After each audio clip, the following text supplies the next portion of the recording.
Hello and welcome to the Spiritual Soul Centre. Thank you so much for joining in. It's wonderful to see you all. I'm really grateful for everybody that's been tuning in lately and leaving comments. If there's any sort of topic you want us, anyone to cover, or any specific kind of information you want us to be bringing forward, please just get in touch either in the comments or drop us a message on any of the social media platforms. And we're just trying to cover as much as possible in terms of bringing as much knowledge, information and connectivity out there as we can. So today we've got a beautiful guest on the show. She's a wonderful lady. It's a really beautiful story actually, because in this local area where we are, it's a wonderful area. It's very much different mixed energies, different mix of consciousness. There's a different mix of scenery, so it's very rural and green, but then we've got the cities, so it's a very much a mixture with this area where we're from.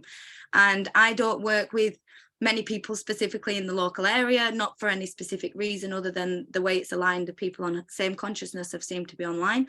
And then I got this message from this lovely lady who literally lives 5 minutes up the road where I used to live. And it's just such a great synchronicity of the universe, you know. We met up, had some beautiful conversations, seen the energy flowing, and I really feel like there'll be some future collaborations. She does some really awesome things. So we're going to tap into Lix's beautiful energy today, and we're going to listen to her story a little bit and talk a little bit about the navigations we've all been through over the past couple of years, and bring a little bit of light really, and also to know that there is people out there in your area.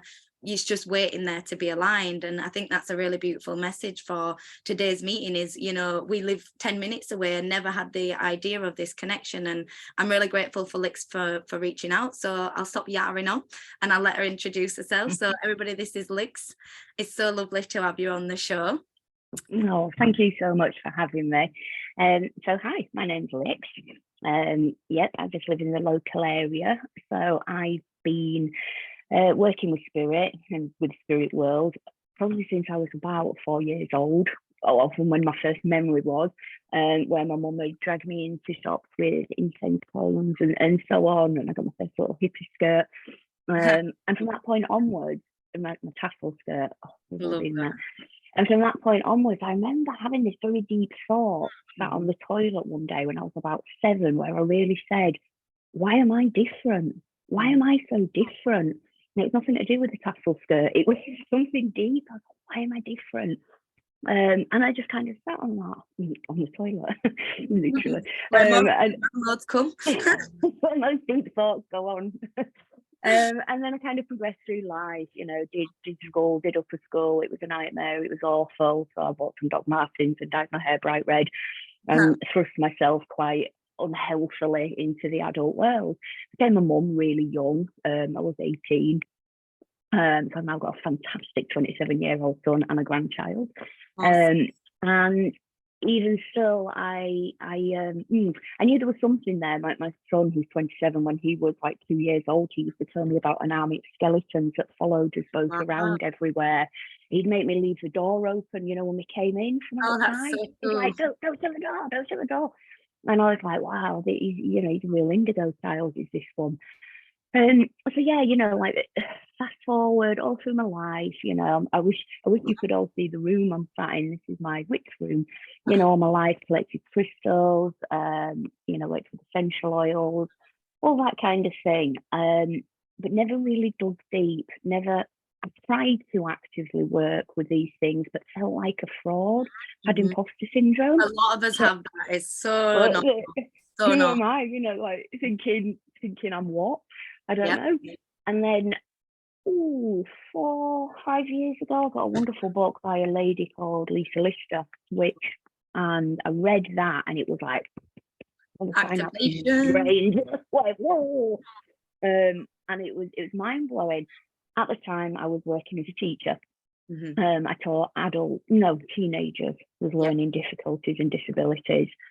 So my life was, you know, working 40 hours a week. I've also got other kids, aside from my oldest son. I've got a young daughter and so on. So it was like I've read this, I've been activated, but I was still stuck in the rat race, you know. It's such a difficult, like, place to balance, you know. I know from having friends and Trish and other people that this is why I have such like gratitude for you guys that did come here earlier, because you've had to really find the balance between living in a 3D world where even when I started 5 years ago, no one knew what tarot cards reading, psychic, no one had a clue what it was. That was 5-7 years ago, you know. To have this change now, like back when you guys were activated, there were nothing like that for you to be able to, oh yeah, we'll go to a Tuesday night development, or we'll go to an activation ceremony and still be a mum. Like there was not the option, and you know, to really balance that.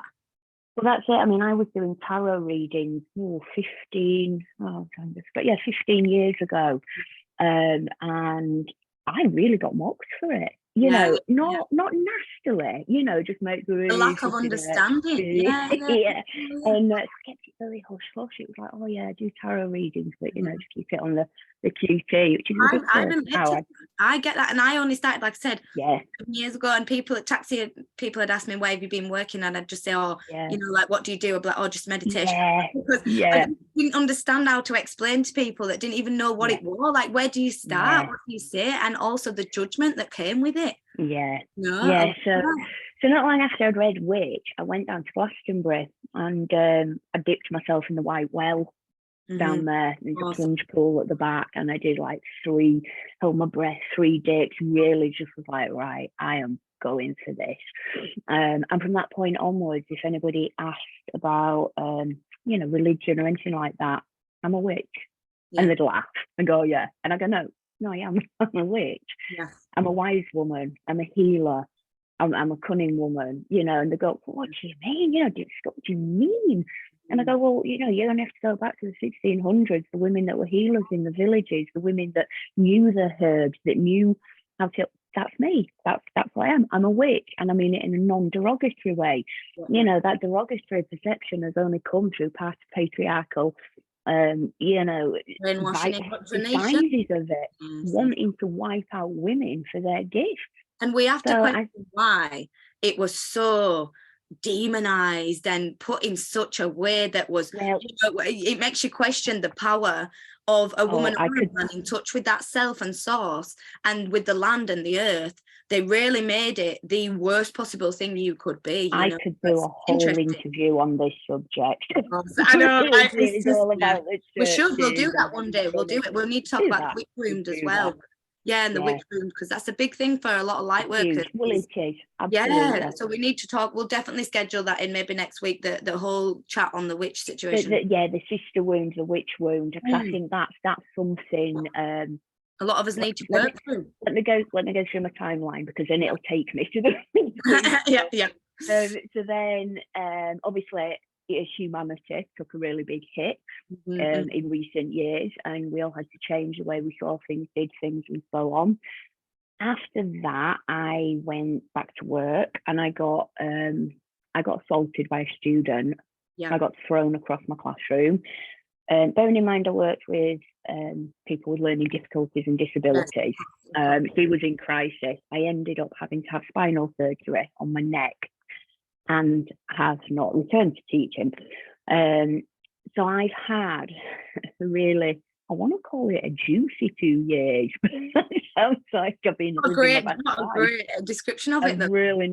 I've not been living my best life, but I have in some respects. The universe dealt me a blow to say stop, because I've been working since 16, been a mum since 18. I was getting really, really tired. Not just, I mean, tired in like here, disconnected from self. It's you know, the thing that I say is I was breaking my neck to live in the rat race. The irony is not lost on me. It was my neck that took it, and I had to have spinal surgery. So in this last 2 years, I've been able to really actively immerse myself in my witch work, as I call it.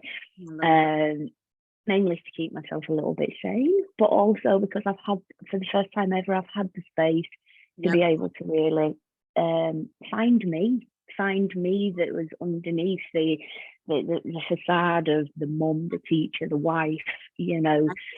And I've dug in deep, and I've done some really delicious healing you know, that's involved heart work, womb work. You know, at times it's been messy. You know, I've been on the living room floor in the fetal position crying, but it's needed to come out.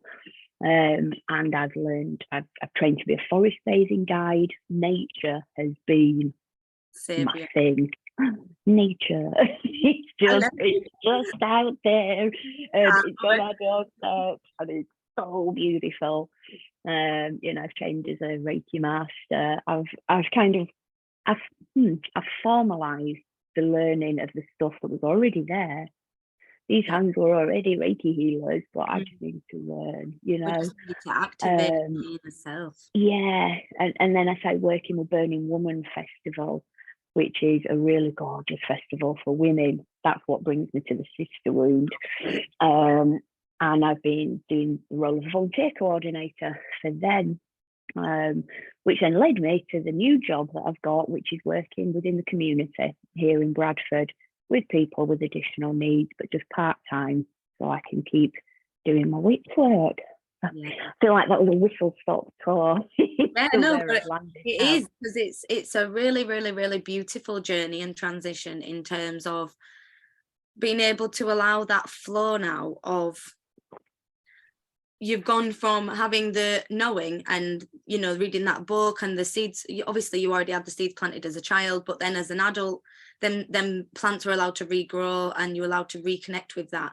But then that navigation journey kind of into the deep depths of the inner soul and really finding out, you know, a reflection of the life stopping physically, energetically, and having to then go within and then do all that deeper inner healing work. But then the outcome that's come from that, you know, each and every story is valid. And that's why I'm so grateful for people like you that come on and brave enough to talk about your experiences and your story, because we all have a story to tell and we all have something that someone will resonate with. You know, at one part of your journey, there may be people still working themselves to the bone and carrying all that. There may be people just recovering from really physical interventions into their health. There may be people that are just now deciding whether to stand up and do them things and ask to reach out. So you speaking your story is there to be able to inspire others that you can follow the true path, and that sometimes it's not by conscious choice. Sometimes it's not because we go, oh, I'm going to quit this job and go start into a new life. I don't think I wouldn't have done it by conscious choice. There's no way I would have walked away from that salary and that status. I think because I was a mum so young, I was always playing catch up. So to actually, as a single parent, train as a teacher, reach that point, have that job, have that salary, I hadn't realised how much status I'd attached to that amount of money. Yes. You know, it's validating myself. Yeah. And, you know, in the root chakra, as you said, you had your own, you know, childhood experiences and then going into adulthood and having to be an adult before you was fully ready. So that living in the root chakra and living in trying to create safety and stability for yourself and everyone around you, that provided that. So a lot of us are not going to willingly just walk away from that security and stability. I wouldn't, no, you know, even though it might be in best interest, we probably wouldn't have done it. So what the universe orchestrates is a no choice. You know, and she's like, right, bitch, sit down. I flew across that classroom. Honestly, I saw her coming. We shouldn't laugh, but if we don't laugh, I can take this, but I tell you, it was like something out of X-Men. I lifted, I flew, and it was just like, oh, it literally felt like the universe do that. And I flew. I remember mid-air just thinking, this is not going to be a good outcome. And I smacked down, like literally come down to earth, smack. Your body. The only thing that hurt was my bum. But it ricocheted up my spine. The impact. So it was like, okay, all right, I hear you. A powerful woman to just take that and to not go into any, and this is in no disrespect to anyone, but to not go into any victim mindset and to not go into why I did a little bit. I did a little bit. It's normal. I did, I did a little bit. I stay there. I did a lot of grieving for that career, or for that part of my career, for that pathway. I did a lot of grieving because I didn't think I would ever work with people with additional needs again, and I'm really good at that. So I did a lot of grieving because I didn't think I'd ever dare. But anyway, my job now shows that I dare. There was grieving. There was a little bit of why me. Of course. But it was quickly followed with a lot of gratitude at the abundance the situation had given me. And that perspective, you know, and going back to, I was, like I was saying, in the situation, no disrespect, because that doesn't always come straight away. You know, I spent years in victim ward in hospital. Why me? Why this? Why I'm so young? I've wasted all my life. I spent years there. The point is to then be able to at some point get there and go, that's why. And I understand, and I'm grateful. That is a powerful thing when we can claim our own trauma as our own, and claim the universe, understanding the higher purpose into things, you know. And it really is it's a difficult one to navigate, but you've done incredibly well to navigate that. And I think most people that had either met you or work with you can feel your energy and feel the space you provide for others, and that sense of openness, vulnerability, protection, but also I'll listen to your shit, but I'm not going to baby you. And it's quite nice because they bring that stuff of, like, you know, I'll hold space for you and I'll bring the love and protection, but we ain't here to go, we're here to help you rise. And I really resonate with that, because that's in a lot of the ways I work with energy is, you know, let's help, let's heal, let's do it now. Let's move. Well, you've got to own your shit, haven't you? You've got to own your own shit. Nobody else can do that for you. So, and it is so important that we do that, because that's what then creates the empowerment of self. Because if someone else does it for us, we then don't have that knowing and understanding of our true power, you know. So you have a beautiful story there and experiences there. So in terms of, like, I suppose navigating through, obviously as well, I'd like to maybe let's do that, talk a little bit about what goes on in your forest bathing and what that kind of is for people that don't know what that is, and how that works, how you got into that, because I think that's a really interesting part of what you do. I think it's really beautiful. Okay, so forest bathing is translated from the Japanese term Shinrin-yoku, which is it's a fairly recent sort of modality. It's not like something ancient. Well, it is, because the trees are ancient, but you know, the whole Shinrin-yoku is fairly contemporary. And people often think, when I say forest bathing, that you're going to go into the woods in your swimsuit or your bikini. Totally not. It's just an immersion. It's an immersion in nature. So they're called forest bathing walks. Equally, people think, oh wow, how far is this hike? It's not far. It's usually just a little bit of a circuit. So you go into the woods and you let go.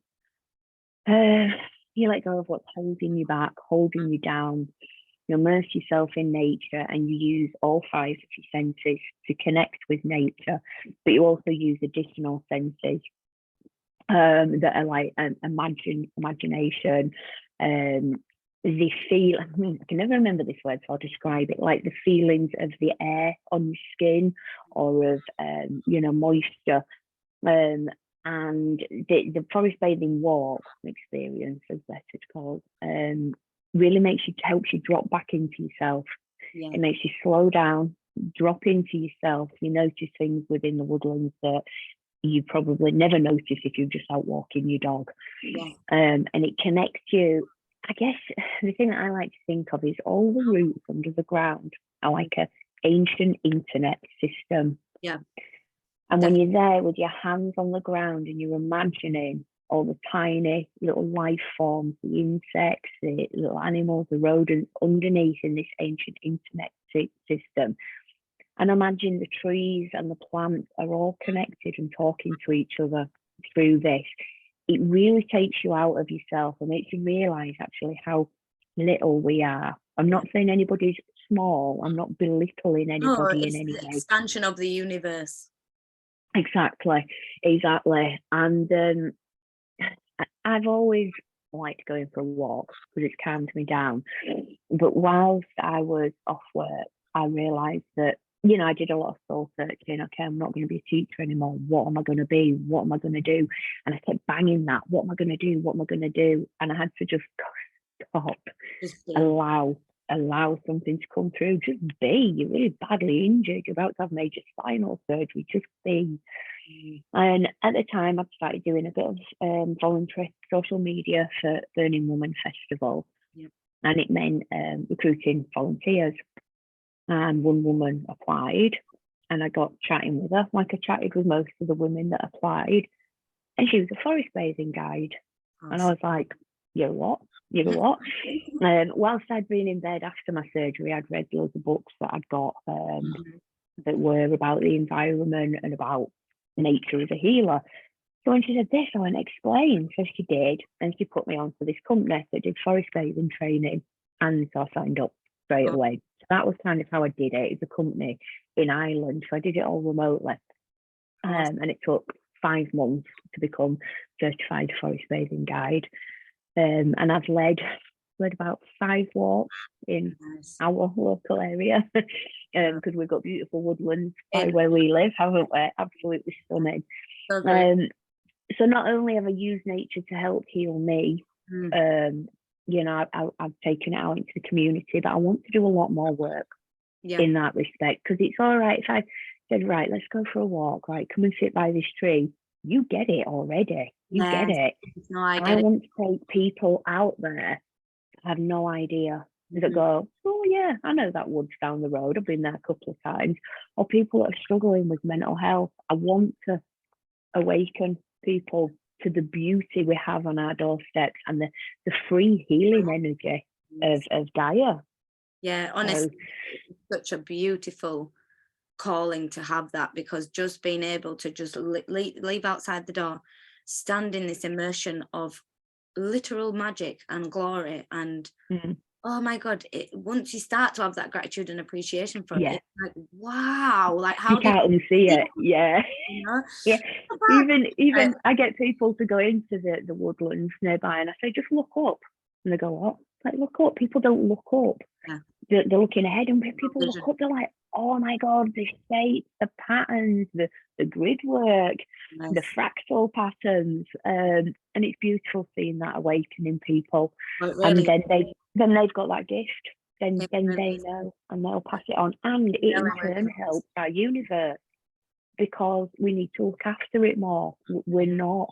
And as soon as it's got to be a two-way process. You're not just taking this healing from nature, you're giving it back. As soon as we appreciate nature more as a human race, we will look after the earth more, and that's super important. So I love that two-way exchange. No, I think that's a very, very valuable point. Like a lot of, light workers and healers and energy workers, if you are feeling drained and exhausted and, from doing energy work or just normal life, go out in nature and allow her to recharge you barefoot. But then if you see a tree that's fallen down and broken, or, plants that are dying, send them love and send them healing, just like you or a plant, send them healing and because they are sentient beings. I mean, if one of the trees is dying, the other trees, like you say, communicate, and they'll send energy from the root system to support that other tree and help it live. And that's kind of, we've got to become as one of the trees, and they'll help us live, and they'll help us survive and thrive, but we also have to do the same with them. So it is fully about the exchange, but I think it's a very, very exciting prospect of maybe bringing in mindful walks, for even the wording, because it triggers people when, you go on you go like forest bathing, they go, oh, God, get the bikini out and go on a hike. So, a mindful walk, as much as people, when you aim it at stress and anxiety, even though we know there's so many more things to that, but when we aim it at the words they resonate with, it's going to then bring in, like when you aim it, sorry, the words they resonate with, it's going to then bring in that sense of, oh, let's just give that a go. It might help with me stress, and that's the people, like you say, that that you're going to be targeting. I set up, before I trained as a forest bathing guide, I set up a Facebook group called Walk With Me. And what I've started doing there, because I've got friends all over the country, I'd set an event where we basically went out into nature with our mobiles, with our smartphones, and we go in a Facebook room, and we'd all walk around our local area, all the different parts of the country, and show each other where we all were, and then we'd sit and do a meditation. And that was really lovely. That's because really quite I had a couple of ladies that, for various reasons, didn't want to leave the house. We've seen a lot of that in recent times, haven't we, where people have become a little bit agoraphobic, and so they just join from their sofa, but see all the different places. That as well. Wow. That's maybe something to consider, in the future, maybe setting that back up, because that's a beautiful offer for those that maybe are not able physically or mentally Yeah. able to leave Yeah. the vicinity, but still want to experience the nature feel, because as we know, you can do healing online, you can do readings online, you can do online, so you can still feel the healing from nature over the service. It's all about accepting it and being in the present moment to receive that, and so that's a really powerful and beautiful idea and beautiful thing that you were bringing together there. So that's definitely a fantastic idea. And also, just like you were saying there, you led us on to a really good point, is a lot of us have spent so much time, like we're getting used to it a little bit more now, coming out of the house and being in more social environments. But I did notice over the winter there were a lot more return of the the things that people wear, and I did see a return of, like, obviously people get ill over Christmas, flu season, detoxing, and there's a lot of detoxing and shedding, and obviously it's been a lot better than other years, but there's still that kind of unspoken energy. You have people that think, oh, it was just detoxing, it's fine, still kind of live a normal life in terms of herbal supplements and balancing out their immune system, grounding outside in nature. I use personally, when I'm ill, I go cold water swimming. It usually boosts my immune system back very quickly. So I have different methods I use, and sometimes it is just a case of laying in bed and resting. But then we've got this kind of other perspective of other people, which a lot of us will have family members and friends that are still in quite a lot of fear. And I think it was quite triggering, well, for me personally, I can say, to see that resubmerge of fear and resubmerge of panic. And, I thought personally, I didn't really had many leave over feelings from the events that went on in 2020 and 2021. But I obviously did, because with the reemergence of the fear and the, the things on, I was really kind of like, I had to sit in reflection, like, whoa, I could feel myself wanting to respond, or even wanting to just ask a question, and, but I didn't. And I just sat back, and then I watched other family members take on the role I did a few years ago, and I was like, oh, that's cool. Brilliant. To see the shift in everyone, those that wouldn't dare speak a few years ago, and now doing the speaking and the question, and then almost like really confused, so that was quite interesting to see. But it was interesting for me to be able to look back, still feel a physical reaction, but not then act on it, and not feel that urge to say something, or feel like I have to, do something, or say something, or awaken. Like, it was quite a relieving feeling to just observe and just be able to stand back from it and let others. But really interesting. At one point I seen someone make one of these out of tissue because they'd forgotten theirs, and I was very flabbergasted that that's the extremity that the fear is. And actually I felt quite sad for them people that have that mindset, that they are that genuinely scared that they believe tissue from a toilet with bacteria all over it on their mouth and their nose is going to stop them from getting ill. It was mad. It was mind-blowing. I was like, what? That is, to have the revelation that still existing on that level. I didn't personally think it was still to that extremity. So I think that what I'm trying to say here is we all have to have kind of patience with ourselves and a bit of love and gratitude and like ease with ourselves, to know that it's okay to still feel a physical reaction, and it's okay to still, either maybe still want to say something or not. But it's all about knowing that it's why are we doing it? If it's hurting us, and if it's harming us, and if it's causing stress and like a lot of us don't say out now, a lot of us just get on with us life. But I think it is really valuable to mention that we need to work on letting go of his own fear as well, because we don't have the same fear in the mind, but we have fear that we're going to be put back in that situation. Because I definitely do. So I definitely think it's really important to acknowledge and embody our sense of freedom in a level that's not based out of, we don't have to do anything to gain it, we just have to stand in our own being. Just stand in our power. So I think it's really important to kind of just let people know that, maybe there is stuff going on underneath the scenes at the moment. Maybe you've taken on that much energy over Christmas and kind of just slided through it, that you are a bit overwhelmed and you're a bit drained and you're a bit clouded with everyone else's energy. And maybe it's a little bit, you need just a half a day or a walk, a mindful walk out in nature, connecting with the senses, coming back. January does that, doesn't it? I mean, I was saying this on another call that I did with a few women, that, you know, kind of get through New Year, and there's this expectation on New Year, you know, New Year, new me. You know, even if you don't make resolutions, it's like, oh, right, so what's the New Year going to bring? And you kind of, you know, you suddenly get through into January, and it's really cold, and it's very often rainy. And I know I feel my vibrations really drop in January. I think it's a really tricky month for some people. You know, I think there's even a day in January called Blue Monday. I've never heard of that until this year. I was actually really good on Blue Monday. I was going to say, it's funny because I usually experience that, but this January I've been very productive, very kind of focused, very in my own zone, you know. And I think sometimes we can feel a collective energy because, you know, as much as I love spending time with family and nice food over Christmas, they indulge it that way, so that we have so much toxins, so much overload of energy, overload of lights, overstimulation, that your mind is literally in like overdrive mode.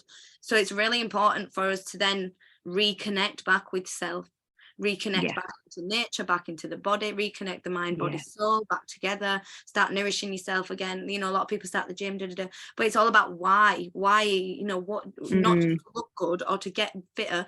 Why do you want to connect in with the body, talk to the body, ask what the body needs, you know? And it's great joining the gym, fine, but do it with the right intention, because then you're like, keep going, not just doing it because everyone else is doing it and you think that's what you need to do, you know? Not a lot of people will do that on this channel, and that's why I'm not really talking to them. But, you know, it's more, and I'm not even getting at anyone, whatever's best for your soul, just do that. I just mean, when you check in your intention with anything, especially in this new phase of the year, what do you want to achieve out of this year? What do you want to feel by the end of this year? You don't even need the specific physical like things. What do you want to feel? How do you want to feel inside yourself? How do you want to view yourself? And them sorts of feelings is what we can work on creating, in terms of that will then happen in the physical world.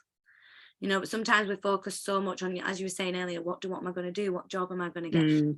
Such the human physical things. It takes us out of the magic of the universe and the magic of the you know, being a higher consciousness being and just being there for the experience, because we're all going to go through some pretty massive navigations this year. So it is about kind of having the perspective of, in what way can I have this year serve me in the best possible way, and everyone else in the best that serves all. Beautifully put. That was like a little Oprah rant. I like that was lovely. Off I go. But it felt like quite a nice little summary as well, because little Ted's growling, Ted's piping up as well. It feels like, you know, there's been so much go on over these past few years, so much. And it's time to also take that responsibility off as well. You know, like, we don't need to be the soldiers on the front line anymore. Not saying we need to put his armour down. I'm saying we don't need to have all as much armour as we want, as much baggage and responsibility and obligation and like literally that pressure that we've put on ourselves. You know, if you feel drawn to keep marching that drum, you do that. Not energetic drum, not physical. But if you feel drawn to do more of the healing work, or like, you're literally being a bridge now, you know. I was going to say that earlier, like, I'm not sure if you're familiar with Dolores Cannon's work, but she talks about the different types of soul groups. And what I see there is, by you saying, but I don't want to reach people like you, Anya, you've already got it. I want to reach people on a different consciousness. That's been a bridge from a higher consciousness to you know, to letting them lead the way and finding their own pathway through that. And you're providing the space for them to do that in a safe, guided, structured, loving way, so that they don't have to go on that journey on their own in the wild. So you're literally being the bridge to a new earth, to a new world, and that's a pretty powerful and beautiful thing to do. So we all have a role here, and that may change from 2020, from 2019 to now, and that's absolutely fine. Mine's changed completely. You know, I'm sure Lix has changed in her own way. Like, we've all had a different calling at different times, and it's really important to just listen to what your soul's telling you now and to just flow with that. You know, like we were saying with you going back to some form of mainstream work, there was that apprehension, you know, but then the help from that. I was just thinking about that as you were talking. I'm actually a bridge there as well. Because I'm the volunteer coordinator for volunteering in Bradford. So I'm kind of like taking these people with barriers to volunteering, to getting out there, and I'm setting up a 6-month support plan to guide them and help them in Awesome. volunteering. So as you were talking, then I was like, oh yeah, I'm a bridge with my workers. Yeah, but it is, because you're like a little light worker activator, and then what you'll do is you'll build the new earth. You'll have your own centres, and you'll have your own things, and you'll have little walks set up all over the country so that people can follow in terms of, right, oh, I'm getting drawn to do that. How do I set up something like that? Here's the blueprint. Here's the group work. Here, I'll go send my followers to your page. So you've already set up. You're going to then help people build. So you had the warrior in you, the little warrior that we're told to rise up and speak and rise, like, and then you had the healer that's gone through your own healing and then healing others. But now you're doing the bridge, both healing, bridge and building, but healing and bridge at the moment. You're like me, you're like, I'll just do it all. many pies. But the thing is, if we can, why not? And that's the point. But that is the point. But yeah, I think there's going to be some awesome things being set up, maybe in the local area as well. Obviously there is the Transformation to True Self Day. Unfortunately Lix can't join on that one now. She's got another beautiful workshop day she'll be doing with I can't remember who it was, but it sounded bloody awesome. So that's Manchester, with Shakti Tracer. So we're sad at that double booking. So double booking. But we've got our Transformation to True Self Day, which is really going to embody a lot of things we've been talking about today in terms of transforming and embodying the true version of self. And we're going to be doing some big energy work on that day. So if you are drawn to come, make sure you're doing a little bit of detoxifying before you come. That's not anything in specific, just not filling your body with toxins and not being in like heavy environments with stress and negativity. If you can avoid that, coming up to the event, because I mean, it is what it is, life happens, but just as much control as you can have over your life. But the point is, we just want to try and be in the best possible place we can be to go through this energetic transition to make it as smooth as possible. There's going to be some beautiful energy work done. There's going to be some sound healing, singing bowls, tuning forks, drums, all sorts of different experiences there, and like-minded people with a mission to transform into their true self. So it's going to be a one powerhouse of a day. I'm so excited. I'll put a link for the tickets down below, because there is only, I think there's about 40 odd remaining. So make sure you're grabbing a ticket if you want one. That's on the 25th of February. I'll leave Lix's any information Lix wants to leave to get in contact, even if you just want to get in touch for a chat. I'll pop that underneath. There's the Telegram group, the Tuesday developments and everything else. I'll put everything underneath. But Lix will be definitely coming back on the show. Hopefully maybe next week we'll do a show about the witch wound and the things to do with that sort of discovery, into even a little bit about what, I mean, because I used to identify, I found it hard to find something to identify with, because, you know, I do the whole spectrum. So spiritualist kind of covers it all for me, but doesn't cover the herbalism and the connection to the earth. So it is difficult. So a little bit of a talk about that and things like that. So that should be a really fantastic chat. And then we'll get in touch of maybe setting up some sort of connectivity. I think I'd help more with maybe like a higher connected one with people wanting to expand their abilities and, maybe working in a setup like that. But we could always send so many followers or set up the walk and work together in doing the mindful walks and maybe the moon ceremonies we had in mind before. So some beautiful collaborations in place, a lot of joy and a lot of light. But yeah, I'm really grateful for everyone that tuned in today. I hope you enjoyed this lovely activating chat. And just remember, we all have a story to bring, and each story is valuable and worthy, and your story is worthy of sharing. And if you want to get in touch, reach out and work together, do some collaborations, or you're drawn to any of the team, please just drop us a message, and we look forward to seeing you next time. As always, love and light. Thank you, Lix, for coming on the show. And thank you for having me. Bye, all right. everybody. Bye.